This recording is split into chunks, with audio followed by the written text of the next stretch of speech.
Transportation, like in the intro, is probably our most overlooked part of this industry. We need to really step up and start paying more attention to our transporters. There's a lot coming down the road with animal rights groups. Their pet project in the next 3 years is actually going to be the transport of livestock. The WSPA, the World Society for the Protection of Animals, is in April releasing a major report on the transport of livestock around the world, and it is not going to paint a pretty picture. And a lot of our animal rights groups are really focusing on that. I'm a firm believer, I tell people all the time, he who controls transport is going to control this industry. And if somebody else controls transport, we're going to be hooped. So we really need to step up to the plate in this area here. So I'm going to talk about stress today and a reduction of stress. The relocation experience. That's when we relocate animals, whether going in for harvest, going on to other barns, finishing, whatever. They start their day unloading by being handled by predators, because they view us as predators. That's what we are to them. Then they're sorted. They're exposed to scary, strange things. They're loaded in the trailer. They go for a ride. They're unloaded, handled by predators again. More scary things they're exposed to, okay? Now, each one of these events cause stress. There's no way around it. But what we control is the level of stress, okay? There is no way we're going to eliminate stress during transport, but we can definitely lower the level of stress that the animals are experiencing. Stress costs you money. We lose millions of dollars, I believe, in stress-related losses. You have complete value loss on mortality. And we do. We have huge numbers that we lose each year in mortality during transport alone. Loss with illness and slowed gain. When animals are stressed, they go off feed. Their gain slows down there. They're more likely to get sick. That costs you money, having to treat them and having their gain slow down also. At harvest, there are heavy discounts on non-ambulatories. You got a severe loss of value from bruising, okay, and that's from poor handling. Poor meat quality is also affected, and there's also animal welfare implications. And animal welfare, it costs us money, not just on the stress side, but we lose customers because of concerns too. So there's a loss there also. The three main stages of transport are load out, transport, and offload. Okay, so it's a three-tier system, and these are the things I'm going to focus on today. Are these main areas? I'm not going to get into genetics. Genetics plays into this. There's so many other things that do, but I'm going to just focus on these three today. During sort and load out, stress point, fitness to travel is one, rough handling, unfamiliar handlers, unfamiliar environment, and poor loading facilities. These things all cause stress during your sort and load out.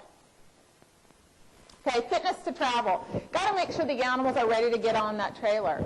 You cannot load animals that are sick, injured, or weak. Those who cannot move without suffering.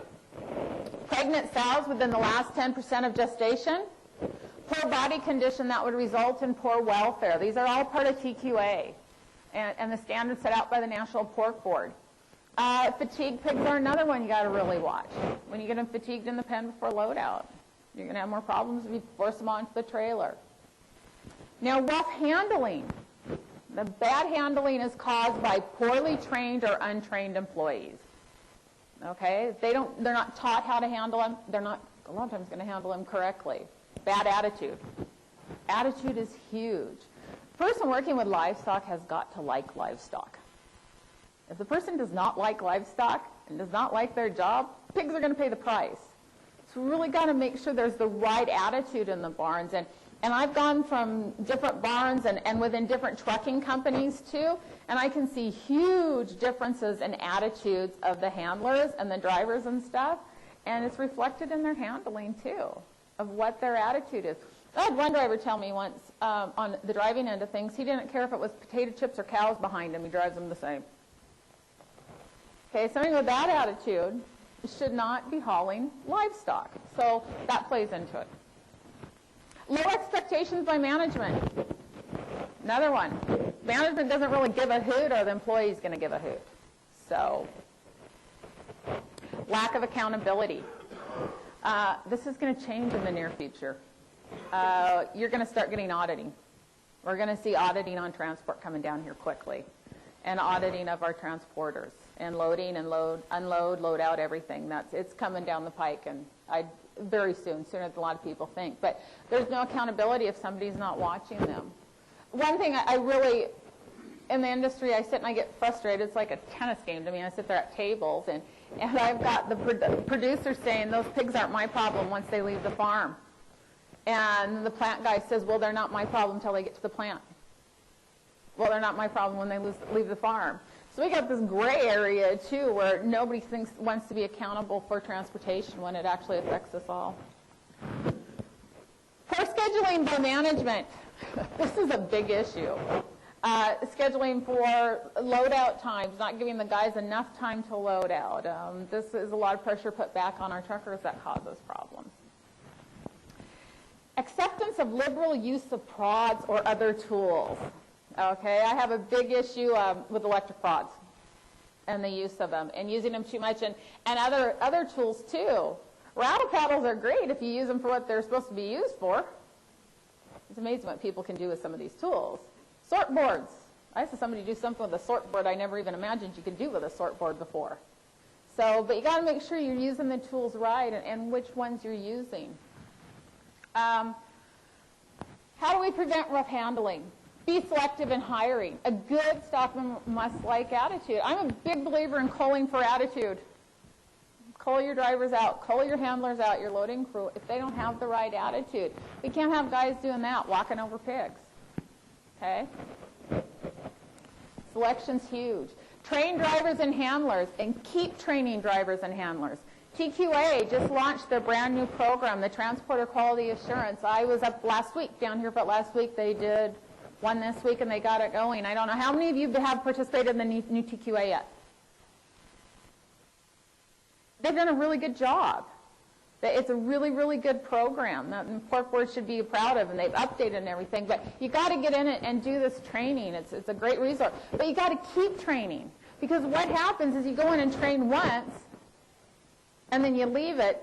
People might improve their handling skills and stuff there for the short term, but then they start to regress back, and they forget things. So you need to continually train people and watch people and make sure that they're following through with the training. In-house audits. This is a Temple Grandin quote. It's one of the best ones I think she has out there, and it's, you cannot manage what you cannot measure. You need to watch your drivers. You need to sit, and if you do allow electric prods, count how many animals they prod. You can't just go say you're prodding too much. I'll define too much. But if you can actually measure these things, and there are audit forms out there already for transportation that we can actually do it, and slipping and animals going down, and all of this is all part of that for transportation. But you've got to go out and watch the guys. You've got to watch your transporters. Watch them load and unload. This is brand new out of the Prairie Swine Center, Dr. Harold Gonyu. Electric prods. The use of the electric prod resulted in more than 40% of the pigs showing behavior and physiological signs of stress, with 4% to the extreme point of stumbling and falling. What they did is they loaded animals 3 different ways. They were handled non-aggressively, aggressively without prods, and aggressively with prod use. So losses resulting from aggressively handled pigs can approach 4% of the commercial swine operation. For a 600-sow, fair-to-finish operation marketing 14,000 hogs a year with a 2% loss due to aggressive handling, this would represent lost revenue of approximately $37,000 from using prods. So prods definitely cost you money. Unfamiliar handlers.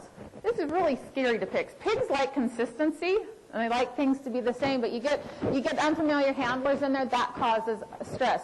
Ideally, barn staff does load out versus having a loading crew come in. One of the things that's less stressful is because those pigs are used to that barn staff, so it's not as stressful on them. Have everyone wear the same color coveralls.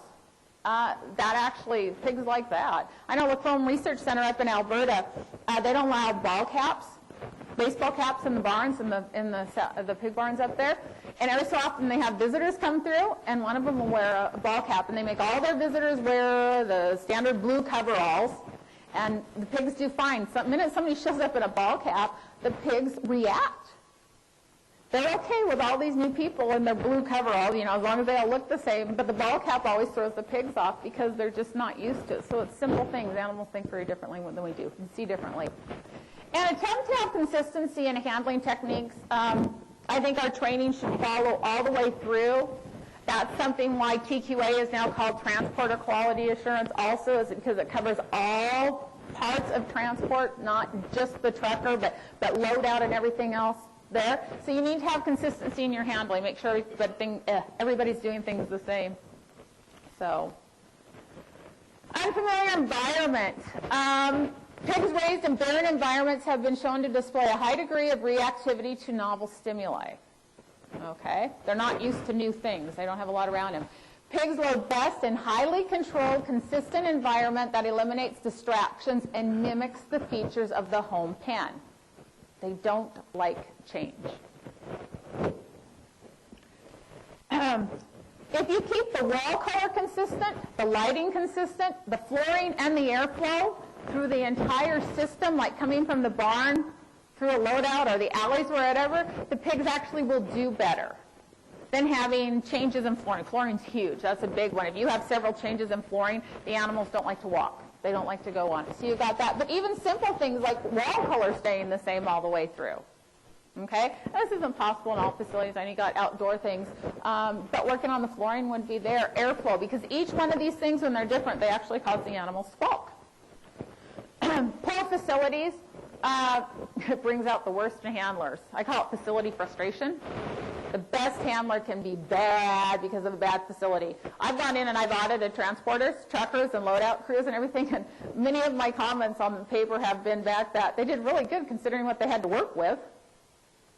Because we really, with a lot of our older facilities and 90-degree corners and all kinds of problems, they do pretty darn good considering what they have to work with.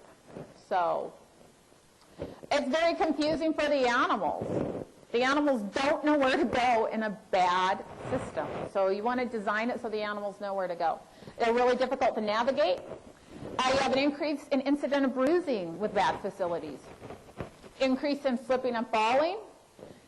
Distance traveled, a big thing too. The longer the distance the animal walks, the higher the incidence of stress. I've been in barns where they have one loadout and like 10 barns, and those pigs from the end travel a long, long ways to get to the loadout chutes. And those pigs are going to experience a lot more stress because of it. Difficulty loading due to steep ramps. We get really, really steep ramps. Pigs do not like to go uphill like that. They don't like steep. So how do we prevent it? Design and minor simple fixes. Pigs should flow like water to the trailer. Angela Basinger, she has the best description. When you look at your facility, you need to envision how water will flow through it. So if you had a whole bunch of water gushing down your alleys and stuff, what would it do? When you think about at a sharp corner, what would the water do when it comes down the alley? It'll crash into the wall. What do pigs do? Crash into the wall. But if you have a nice curved system, what's the water going to do? It's going to flow around. And what are the pigs going to do? I thought it was one of the best examples out there. So when you look at your facilities, envision what would happen if a whole bunch of water headed down here. How would the water travel? Because the pigs will travel or the animals will travel like the water travels. Solid footing. Footing is huge. Footing. This is probably one of the most important things in handling is having good footing. You've got to make sure they feel secure and that you don't have slipping and falling. Solid sides, they can't see it. They're not going to think it. I always tell people livestock really don't have imaginations like we do. You put us in a cardboard box, we're going to think of all the terrible things that are going to happen to us or what we're making for dinner that night or whatever it is when they're in there. You put livestock in a cardboard box, they really don't think a lot. Their thoughts are a lot of times stimulated by this their senses, sight, smell, and sound. They don't have imaginations like we do. So, on a cow term here, my anatomy teacher from university did a study on brainwave activities in cows, and they found that when cows were sitting out in the field chewing their cud, they had almost no brainwave activity at all. So, allow for herd instinct. Pigs move faster in a wider alleyway. They like to travel side by side. So if it's wider, they'll actually travel better than single file a lot of times. Loading ramps. This is critical, guys. This is one of the main points on loadout here. Low ramps. Pigs move best on ramps of actually 10 degrees or less. But that's not the reality to loading right now. But they prefer low ramps. In the real world, you don't want to be greater than 25 degrees. That should be the greatest slope you have on your ramps here. They love to unload level. Do I have any PSF guys here? No PSF? PSF has, their trailers are side loads. And they got big wide doors on the side, and they unload at level. And they just open those doors. Those pigs unload the trailer. They don't have to go in the trailer even to really get the pigs out. They pop those side doors, those pigs walk right out with nobody really even going inside the trailer. But they're loading at level too. Unloading. Study showed that for each degree increase in ramp slope resulted in a 4% increase in heart rate. So every degree that ramp went up, their heart rate increased by 4%. And what does increased heart rate do? It does. It elevates stress levels. So the steeper those ramps go, the higher the pig's heart rate goes when you're loading them. Loading ramps. Make sure adjustable ramps are stable. This is a big one. I see a lot of movement, especially on our older ones that are adjustable. I don't think you guys have as many adjustable ones here that they do on the East Coast, do you? Anybody? Or do you have the big adjustable ones here too? The cranks? Y'all know what I'm talking about? You really see them in the East. So make sure they're stable. You don't have to move them when the pigs are going out. Solid sides is the best. Ideally, 2 pigs at a time. If pigs can travel side by side, they actually go up better. Jeff Hill out of Premium Standard Farms did the loading gantry. Pigs went up side by side. And they loaded really well because they're traveling beside each other versus single file. I think Iowa State's working on that gantry right now too and doing some research. But if they can go side by side, it's great. Footing is huge. Cleats. This is a big cleat issue. Maintenance is huge. When I go into facilities and do loading audits and stuff, this is a ramp at an audit I did. Did you see any issues with that loading ramp that the pigs are going to have? There's missing cleats that haven't been replaced. Look at these big holes and gaps. What is the pig going to do there? Yeah, this is one of them where I went back. Considering what they had to work with, they didn't do too bad. But we really need to work on maintenance and fix things. Cleats are easy to replace. Replace them right away. Okay? And just keep your facilities in good working shape. Monitor the footing all the time. Fix gates when they get broke. Repair things as soon as possible. Because what happens is if you don't repair them in the first couple days and you just keep walking by them, you get used to seeing them broken and it's out of your mind. Okay? So you need to repair things right away. Budget for upgrades every year. We can't go retrofit barns and just do all this stuff, but if you budget a little bit each year to make improvements on your barn, it'll help you. Transport. Okay, the actual trip itself. Stress points. Trailer design, loading density, mixing, time in transit, weather, and driver skill. Those are the 6 ones I'm going to go over here with transportation. Trailer design, huge issue. Good flooring is a must. You got to have good no-slip flooring. That's a big, big one. Cargo doors are better than single roller doors or even double. When we get the trailers with the nice big cargo doors that open up on the back, like we have the roller and the cargo, you don't have the pigs jamming up. You don't have the bruising. They've got a bigger space to go through and a bigger space to unload too. I know there's been issues with manufacturers on the cargo doors that they're starting to have, it's a structural issue. So that's something you need to look at. But it's a good thing to have if we can up with a good trailer. PSF with their big wide doors on their side load trailers, They really reduce bruising that way. Okay, this is pot versus straight deck trailers. Okay, more research needed. Tons more research is needed on this subject here. It is believed that pots have more loss than straight trailers. This just goes back and forth in a matter of opinion. I find it interesting with different people I talk to. I talked to somebody last night, actually, that has gotten rid of their straight trailers and went back to pots. They're down to one straight left. They preferred the pots. The drivers preferred it. I do a lot with accidents, a lot, and we have a trailer stability issue with straight trailers also. Pots at least bring you down. I know one company that builds their own trailers went to their floor trailers, their straight trailers, and then they started dropping the bottom deck down. And right now they've got about a 6-inch drop because they're trying to pull weight down because they were too top heavy, but they don't think they can go down much further because the little guys can't go down enough on that deck. We need a lot more research here in this area. So one study found that temperatures were higher in the straight deck trailers than in the pots. That surprised me.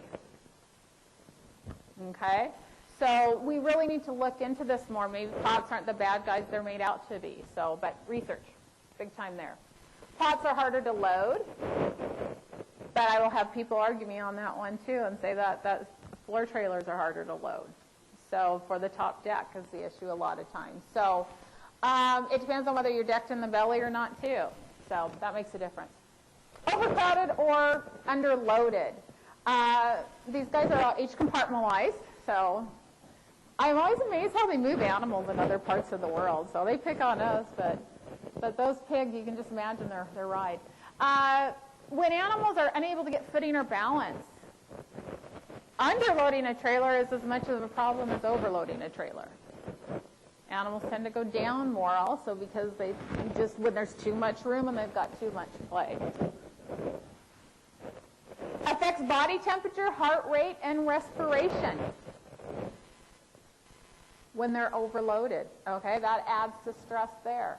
There's an increase in bruising when you don't have it loaded right, increased shrink. National Pork Board, I'm not going to go on this. I don't have time. I can spend all day talking about this stuff. National Pork Board actually has the loading recommendations and the charts there in the TQA program.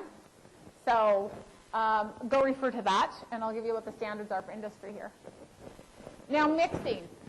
Really common practice to meet packer standards is mixing of pigs, okay, for transport. Unfamiliar pigs will fight, and they will fight on the trailer. Okay, so this is an issue. It's one we unfortunately can't get around a lot of times. So how can you, it's challenging, like I said, for prevention. A few things you can do. Don't mix if possible.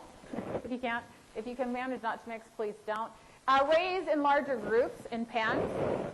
There's less fighting from the larger groups, and you can bring out bigger groups of animals that are already pre-mixed. Separate in the trailer if possible. Gate them up. Time in transit. This is the amount of time the pigs actually spend on the trailer. Pigs can lose up to 5% of their body weight on trips of 4 hours or less. So you got a 5% shrink there. This is a confusing topic, though, because with swine, with pigs, short trips can actually be harder on the pigs than long trips. Anybody tell me why? That's right. If they've been really stressed at loading, they need the extra time on the trailer to gear down and relax and get over the stress. If they're really stressed at loading, we put them on the trailer for 45 minutes and offload them right away. Those pigs have not recovered. Their stress will just keep going up. So there are definitely times with pigs, cattle are very different, but with pigs, that the shorter trips can actually be worse than a longer trip.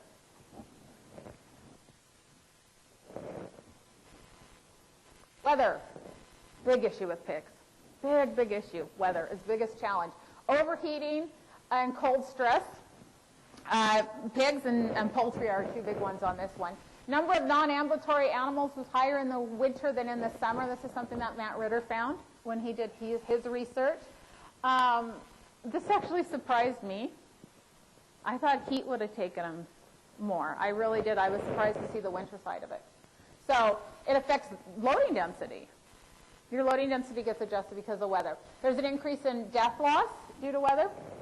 You get increased shrink from weather too. Carcass loss. Now, this is cattle, but it was an interesting thing. Canadian packers report the highest percentage of dart cutters in cattle coming during extreme temperature fluctuations in spring and fall. That's when they had the biggest issue, and it was weather related with their carcass quality. It takes cattle, because of what's different, it takes them 2 weeks to adjust to a 10-degree temperature change. That's probably why we see the meat quality problems here.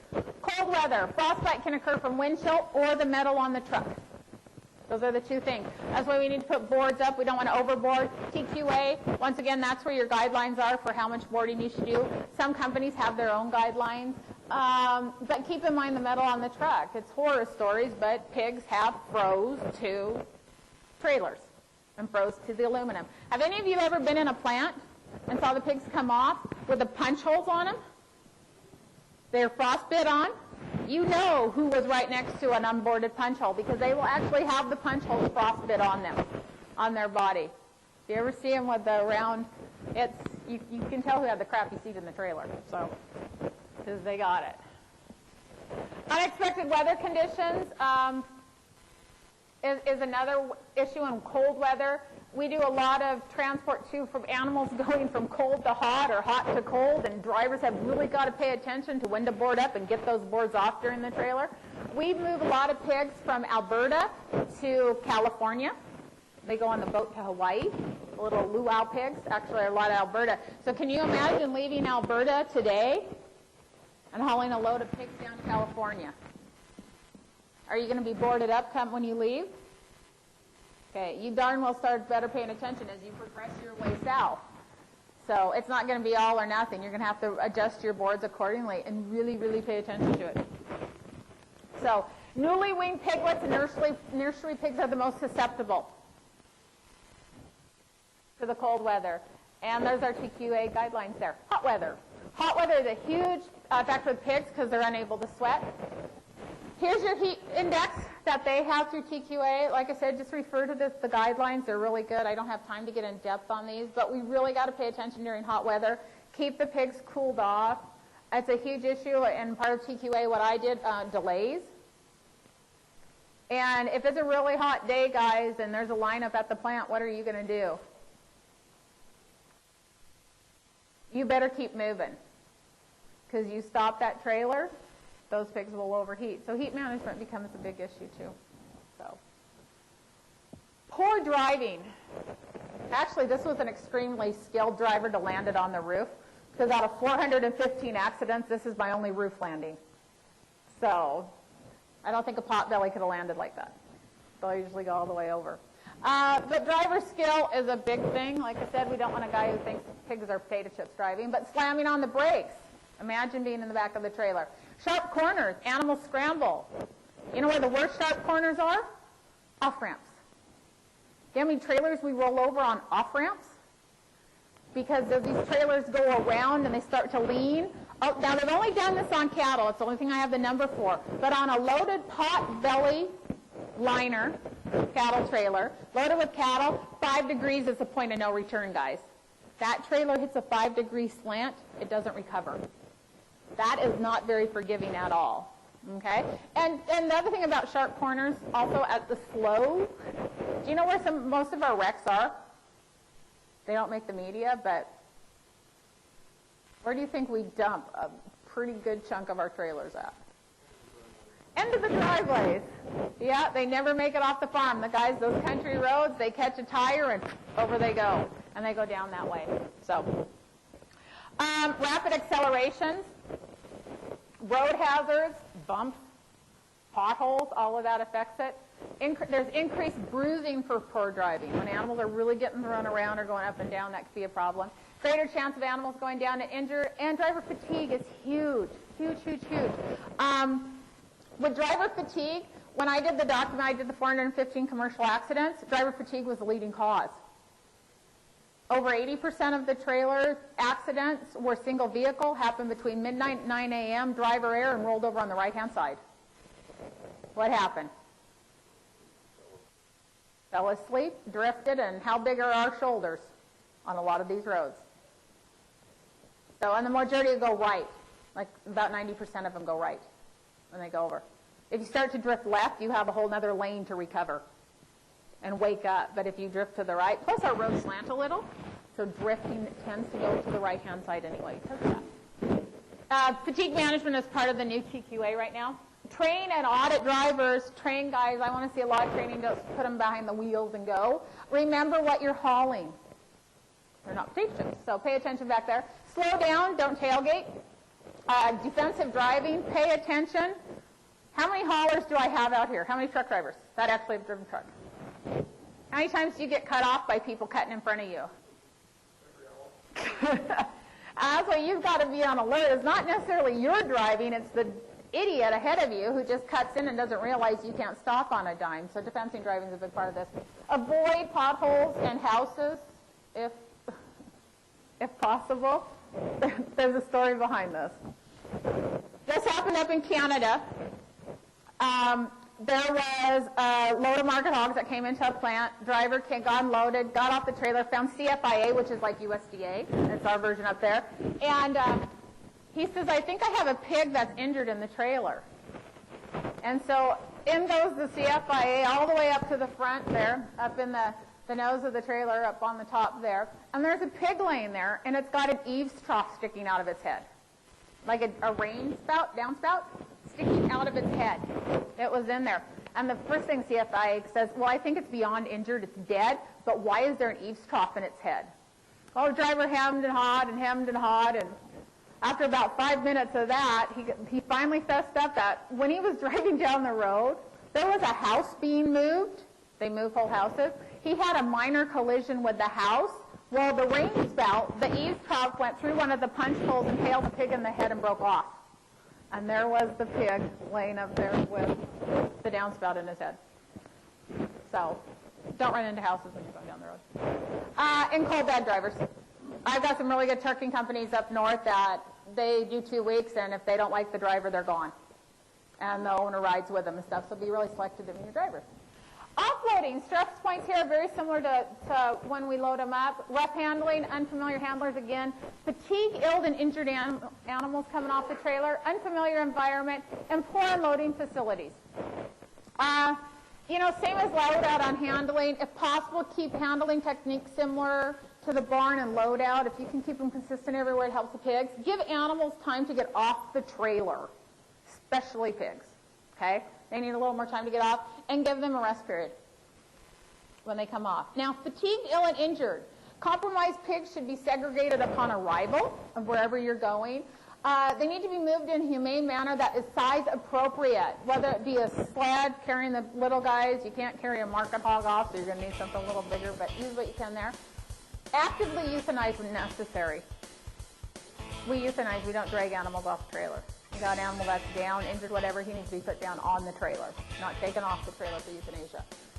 And these animals we need to give special care if necessary and observe, depending on where they're going and stuff. And a lot of the plants will pull them out and let them recover. So the take-home message I have for you here today is, even though we cannot eliminate stress, through proper management, you guys can control the level of stress and the negative impact it has, and negative economic impact that it has.